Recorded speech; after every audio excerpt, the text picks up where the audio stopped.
je voudrais parler donc de C'est toujours la même histoire de Jean-Pierre Santine, que j'ai fait publier aux éditions Clémentine, que vous connaissez, je crois, dans ses œuvres aux éditions Fiordica. On en a parlé mardi d'ailleurs. Ah, voilà. Donc, j'ai longuement réfléchi avant de vous présenter ce livre parce que ce n'est pas une histoire d'amour. Ah. C'est l'histoire d'un homme qui aime l'idée de l'amour, mais qui déteste voir débouler la femme, objet de ses désirs, dans son environnement quotidien.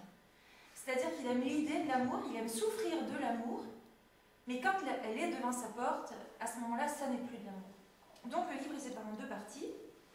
Une première partie où il souffre, parce que cette femme donc, vit dans un lieu très isolé, perché en haut d'une montagne, il ne voit personne, jamais, et il passe sa journée rythmée au coup de téléphone donc, de cette femme, qui elle vit à Paris, qui a un mari, qui a des enfants, et qui se disperse dans un nombre d'activités absolument incalculable. Donc il porte un jugement très acide, et on se demande quelle part d'amour il y a dans cet amour, avec toute l'acidité qu'on y trouve.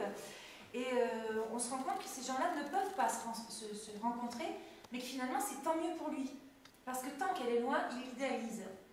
Dans la deuxième partie du livre, elle va venir le trouver. Et à ce moment-là, c'est lui qui va ficher le camp. C'est lui qui va partir, parce que c'est pas un homme, qui peut vivre à côté d'une femme, c'est un homme qui ne peut que rêver de la femme. Alors, voilà ce qu'il dit, c'est lui qui le dit. Jeanne le rattrape au pied de l'immeuble.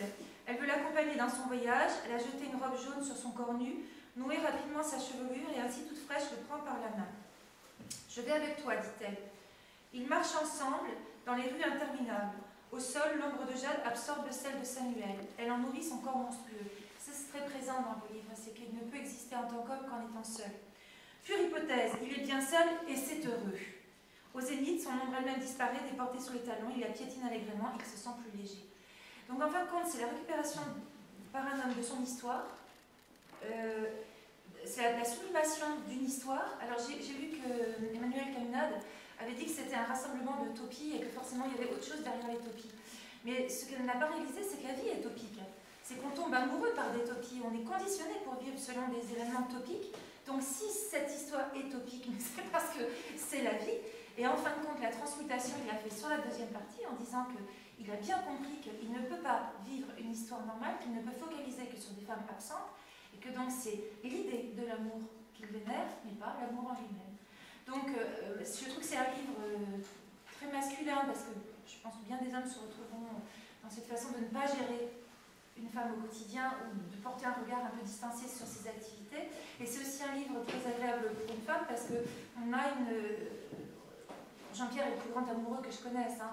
Le papillon qui passe, il va en tomber amoureux. Je veux dire, c'est quelqu'un qui est fondamentalement, viscéralement amoureux tout le temps. Il vit de l'amour, mais d'un amour comme ça, d'un amour de personne.